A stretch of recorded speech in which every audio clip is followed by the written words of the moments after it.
Hi there, so today we're going to learn how to make a cableway system in UE5. Let's go. So before starting, I'm using some assets for this tutorial. As you can see, there are three meshes. One of the cableway station that you can see over there and over there.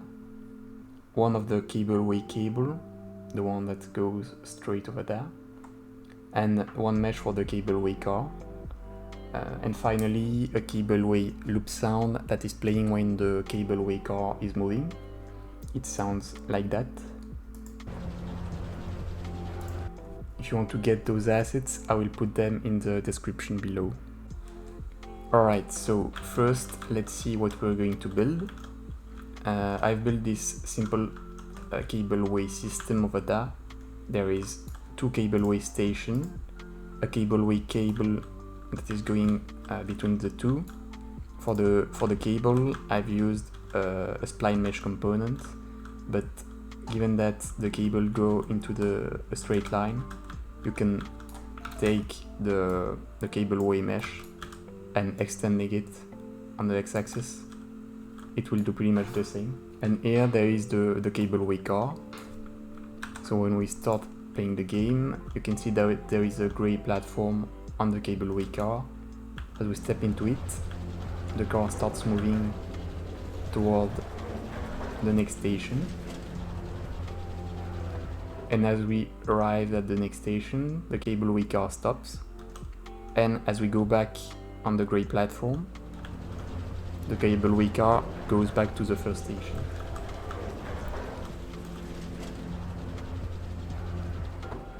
And we can do that infinitely. If we click on the cableway car, we can reduce or increase the moving speed.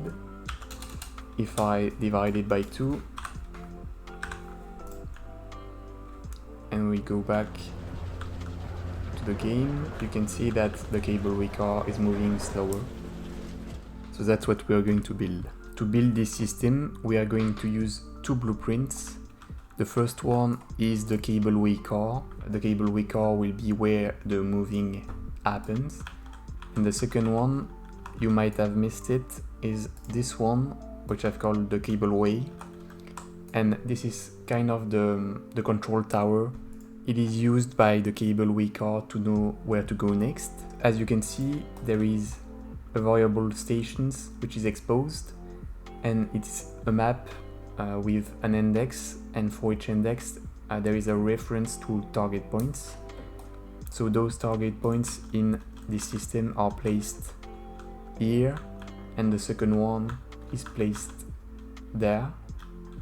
Let's see more in depth how it works with a little schema.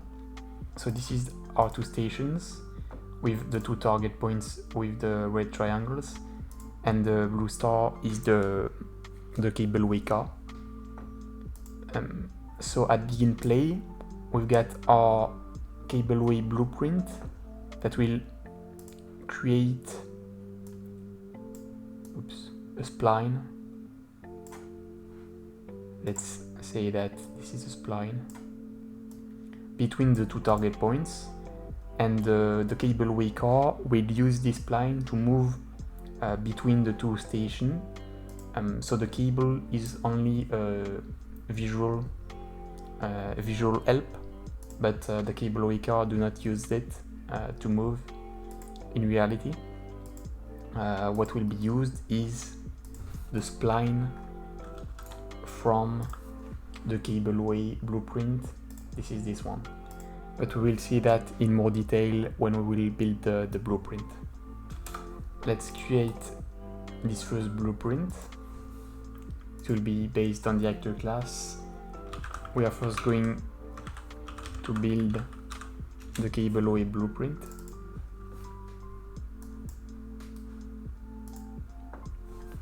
So the first thing that we are going to do is to add the spline component, and let's create the stations variable. It is the one that we've seen exposed over there to reference the different target point that will make the spline. So we will use an integer and a map. and the value will be reference of target points. We're going to use soft object reference because it's always good practice to do so when possible. In this way, we'll save as much memory as possible.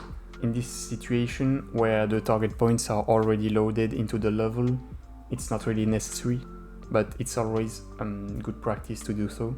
We will also expose this variable so that it is available when we click on it inside the level, like that. The next thing that we're going to do is to create a function. It will be called initialize a spline, and this is where we're going to build the spline component based on the target points that are referenced on the stations variable. So we will take this variable and we will take the values, so those are the target points, and we're going to loop on them.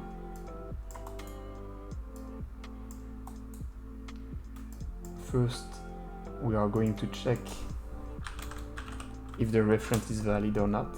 So given that the target points are already loaded into the level, they should always be valid, but it's always a good practice to check the validity of the reference.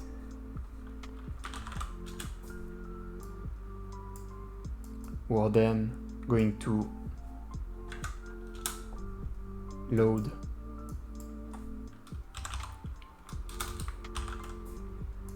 the asset if it is not already loaded, and we're going to cast this as an actor. We don't need to cast it as a target point here because we don't just want to get the actor location, and we're going to cast this reference to an actor reference. So we don't need to cast to a target points because we just want to get the actor location here, and it's not really necessary to, casting to an actor is enough. And we need to add a new local variable. So the local variable will be only defined inside this function and it will not be available elsewhere. So those points will be an array of vector, and it will be the points that will make the spline components. So here for each target point we are going to add its location. So the points will contain all the location of all the target points. And when we are finished looping on all the target points, we can take the spline and set the spline points, and the points will be the location of the target points. And we want the coordinate space to be world because it's the world location of the target points that matter for us, and not the location relative to this blueprint. And we just need to call this initialize spline function at the start of the game. Now we are going to define multiple functions that will not be useful just now, but it will be used by the Cableway car blueprints when we will build it. So maybe you will not see the purpose of those functions, but trust me, they will be used later on. The first function that we'll define is the get transform at distance function. It will take a float parameter, which is the distance, and it will return a transform. It will be used by the Cableway car when it will be moving from one station to another. The Cableway car stores a distance in a variable to know the location and the rotation to set when it is moving. It will give the distance and it will get back the transform. We will use the spline component and we will call the get location at distance along spline method. This one we will split and we will give the location here. The distance will be the input, and for the location, same as the target point, we will use the world location. Let's do the same for the rotation.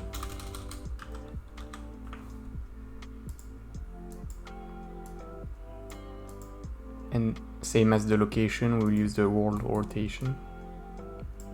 For the scale, we will not modify it and we will keep the unit scale because we don't want the Cableway car to change its scale while it is moving. The second function will be the get distance at station. This one will take an integer which will be the station index, and it will return a float which will be the distance. Same as the previous function, this one will be used by the Cableway car when it is moving between the station. Actually, this one will be called before the one we have defined earlier, because at first the Cableway car know only the index of the station it is going to, so it will use this function and give the index, and it will get the distance of the target station, and then the Cableway car will use this distance that we get from this function to get the transform by calling the first function that we have defined earlier. But don't worry, we will see that in more detail when we will build the Cableway car blueprint. For this one, it's pretty simple. We just have to call the get distance along spline at spline point,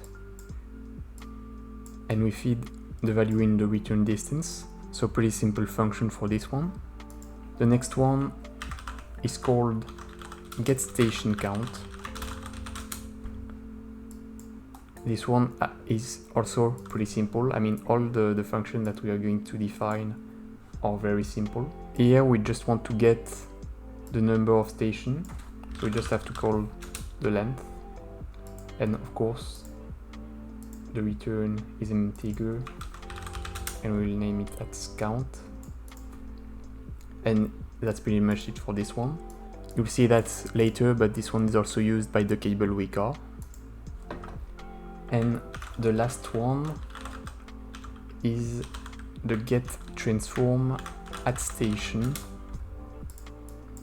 So this one will combine the first two functions that we have defined. We will get the station index as an input, and we will return a transform. Maybe you have already thought that through, but we just need to chain the two functions. So first we get the distance at station. Oh yeah, I also forgot something. As you can see there, the function needs the exec flow from the blueprint, but there is a way to transform it as something that we call a pure function. If we go on the function and we click on the input node, you can see that there is a pure checkbox, and if we click it, you can see that the function has turned into a pure function and it doesn't need the flow from the exec node anymore. We'll do the same for the first function and even for this one, as well as this one. All of them are pure function.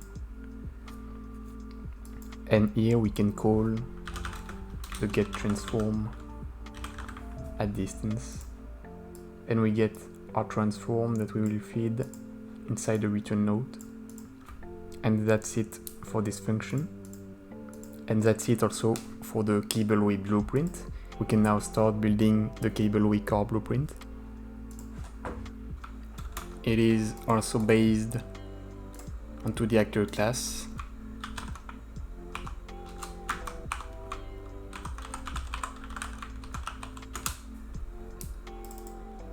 The first thing that we're going to do is add the necessary components. The first one is the audio component that will generate the sound that we hear when the Cableway car is moving. Next, we're going to add a static mesh for the Cableway car, and we're going to add another static mesh. This one will be for the gray platform that the players step into in order to start moving the Cableway car. So let's call it platform mesh.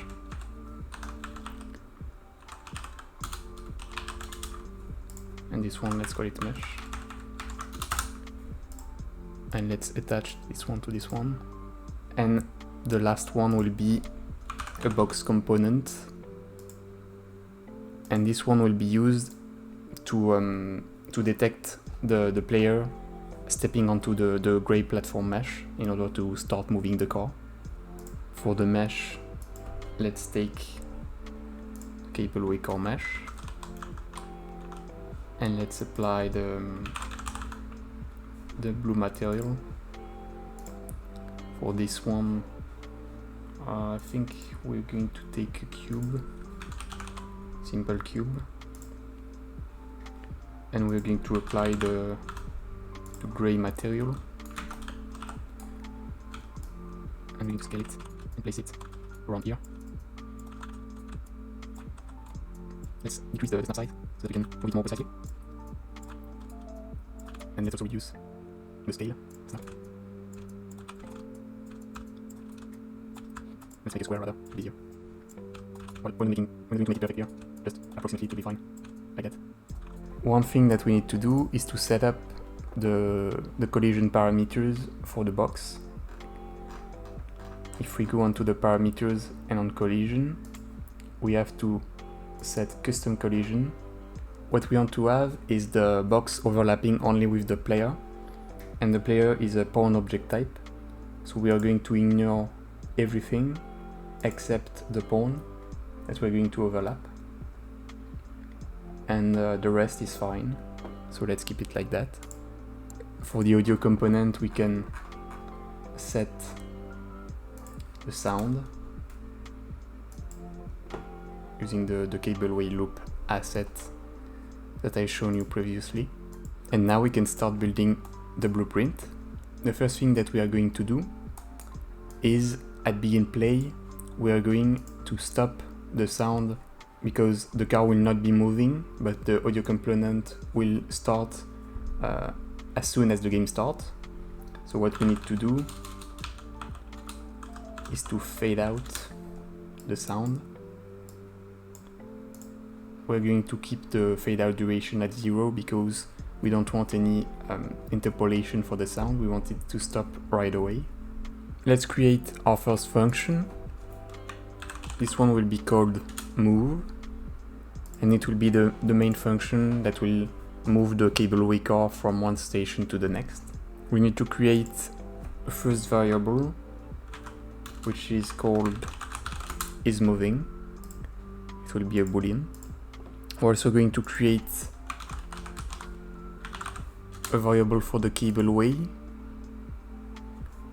which will be a Cableway actor reference. And this one we're going to expose because we're going to set it by reference. If we go back to the Cableway car, you can see that there is a Cableway reference because the Cableway car will call the function that we've previously defined, and for that it needs a reference to the Cableway. Let's go back to our function. So this function move will be called on the tick, and it will need this delta second. So let's add a new input, which will be a float, and we're going to call it delta time. So the first thing that we need to do is to branch to check if the Cableway car is moving, and also check if the Cableway reference is valid. If those two conditions are true, we can move. Here we need a new variable called current distance, which will be a float, and we also need another one, which is the current station where the Cableway car is at, and it will be an integer. What we're going to do here is to update the current distance so that the car is moving toward the current station, which is the target station when the car is moving. Then we're going to set the car transform depending on this current distance by calling the function on the Cableway, and this is going to tick until the current station is reached, and when it is reached we're going to stop moving the car.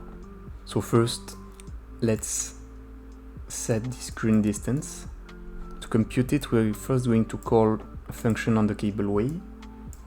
This will be the get distance at station, this one, and the station index will be the current station. When the car is moving, the current station will be the target station, and in order for the car to move smoothly toward the station, we are going to use an finterp node, and we're going to use this output to set the current distance. The current value will be our current distance. The target will be the station distance. The data time, we're going to use the impute parameter. No, not this one. And for the enter speed, we're going to create a new variable called moving speed, which will be a float, and we're going to use that as enter speed because this parameter will control how fast the car will be moving towards the station. So I've tested some value, and one value that works fine is 1000, but we can tweak it if we want the car to move faster or slower. Now that we've got our current distance, we need to set the car transform to move the car at this specific distance that we have set. For that, we can call another function for the Cableway, which is the get transform at distance, this one. For the distance, we're going to use our current distance. Here we could do something like set actual transform, but the problem with that is that the center of our car is here. So if we use the set transform, this will set our car transform like that, because the spline will be along the cable, and when we use the set transform, it takes the center of the actor to place it, so it will place it like that. The thing that we need to add is a z offset when we set the location, so that our car will be placed like so, because the rotation is fine by default, and the location on the x and the y axis is fine. It's just the z axis that need to be tweaked. For that, we're going to create a new function that we're going to call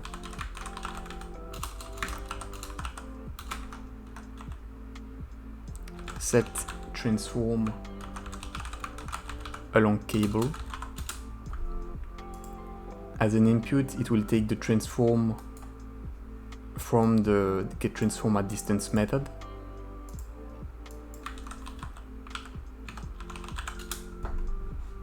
And we're going to break this transform and call the selector transform. We're going to split this new transform. For the rotation, we can keep the actual rotation, because the Cableway car will always move on a straight line. It will never rotate. For the scale, we can also keep the current actor scale. And for the location, it is here that we're going to add the Z offset. Here we're going to take the location and we're going to break it.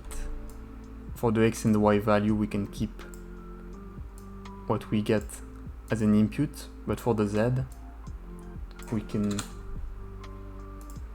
add something to it that we're going to promote as a variable, and it's going to be called the Z offset, and we're going to expose it so that it can be tweaked when we click on the actor. I've made some tests, and one value that works fine is -800, so that when we set our transform, the car will be moved down by 800, and we can use this function instead of the default set actor transform.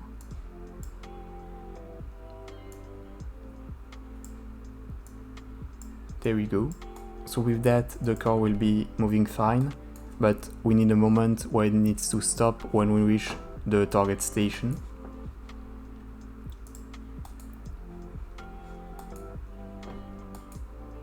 For that, we're going to add a branch, and we're going to check if our current distance is nearly equal to the target distance, which is this one over there. Let's make it clean.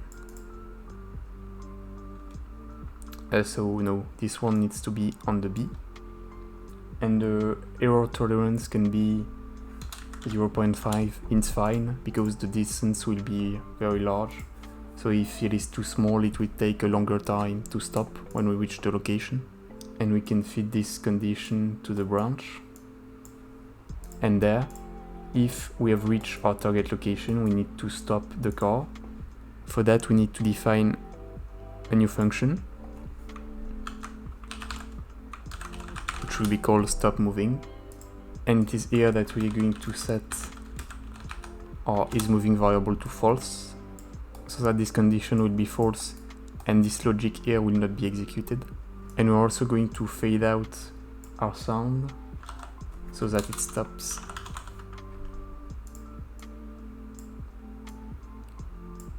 And a duration of 1 is fine here, but you can tweak it as you want. So if we go back to our move function, we can now call the stop moving function. And that's it for our move function. Now, as you might have guessed, we have a stop moving function, but we also need to have a start moving function. It will be pretty much similar to this one, but it will be the reverse. We will set the isMoving to true, and we will fade in the sound.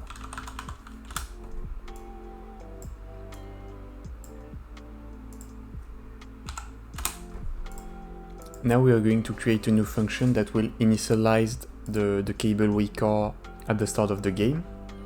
Because you might not have noticed, but when we start the game and the Cableway car is placed anywhere, the Cableway car is automatically placed at the start station. If we click on the Cableway car actor, you can see that there is a start station variable that is exposed. So here it is 0, so this is the station over there. But if we set it to 1, when we start the game, the Cableway car is placed at the next station. For that, we need to create a new variable, which is the start station variable, which is an integer, and we're going to expose it so that we can set it when we click on the actor. And we're going to create the initialize function. So we are first going to set our current station to our start station, and then we're going to set the actor transform by using the function that we have previously created. In order to get the transform, we need to call the get transform at station, and we're going to feed the current station index. And there we go, now our Cableway car will be placed at the station that we provide onto the start station variable. The last function that we need to create is the function that is going to be called when the player overlap with the box collision. So first, we are going to override the begin overlap, and we're going to create a function that is called toNextStation, and we're going to call this function when we overlap. In this function, we are first going to compute what will be the next station we are going to move to, and then we are going to start moving toward that station using the start moving function. So first, let's see how we are going to compute the next station. First, we are going to check that we are not moving. So let's say that we can only go towards the next station while the car is stopped. For that, we are going to check that we are not moving.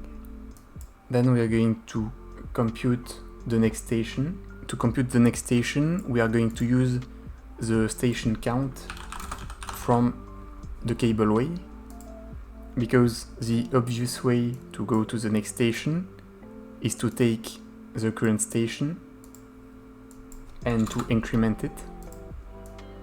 That will work in most of the case, but when we are already at the last station, we need to go back at the first station.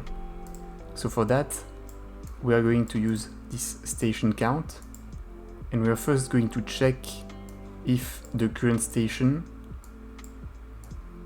is the last station. For that, we're going to use greater or equal to the station count, but this one here will not work, because let's say that we've got two stations, so our station count is 2, and the index of the station start at 0, so the station 1 will have an index of 0, and the station 2 will have an index of 1. So the station count will always be 1 element greater than the station index. So to fix that, we just need to subtract 1 to the count. And for example, if the current station index is 1, we are at station 2, and if you have only 2 stations, this is the last station. So in this case, we are not going to increment the current station, but we are going to set it to 0. It's kind of a loop. We go in circle. We go from 0 to the last station, and we go back to the first station, which is station 0. And then we can start moving. The function is done. We can now go back to the event graph and call it once the overlap happens. So let's take this and let's call it. One last thing that we need to do is to call the initialize function at the begin play, at the start of the game. But here there is one catch, because if we directly call the initialize here, in the initialize function we call this function. The problem is that on the Cableway blueprint, at the start of the game, we initialize the spline. So for this function to work, we need the Cableway to have executed this logic. The problem is that we don't know the order in which the two begin play will run. So to ensure that the initialized from the Cableway car run after the initialized spline from the Cableway, we are going to add a small delay of 0.2 is enough. We just need to ensure that when this one is called, the Cableway is already initialized. And we also need to call our move function in the tick event. And that's it for the Cableway car blueprint. we can now test our system. We just have to place a new Cableway actor. We need also to initialize the stations. So first there will be the first one and the next one, and let's put the index 0 and 1, and the Cableway car. Let's set the right rotation, and the location does not matter. Let's reference the Cableway. Z offset is fine by default, and we are going to start at station 0, which is this one.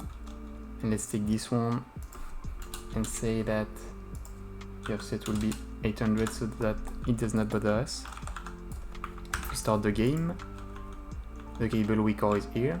The old one is over there.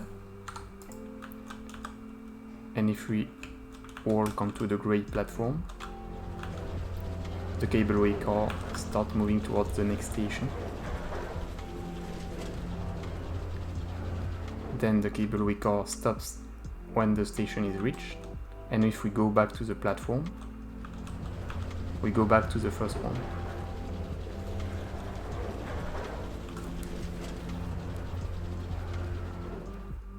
That's it for this part 1 on how to make a Cableway system. I'm going to follow up this video with a part 2 where I will explain how to improve this system to handle multiple stops and also other small improvements. So you can subscribe if you want to get notified, or go directly check it out if it's already released. If you enjoyed this video, you can thumbs up, subscribe and share. You can also comment as well. And that's it for this one. So see you another time. Bye.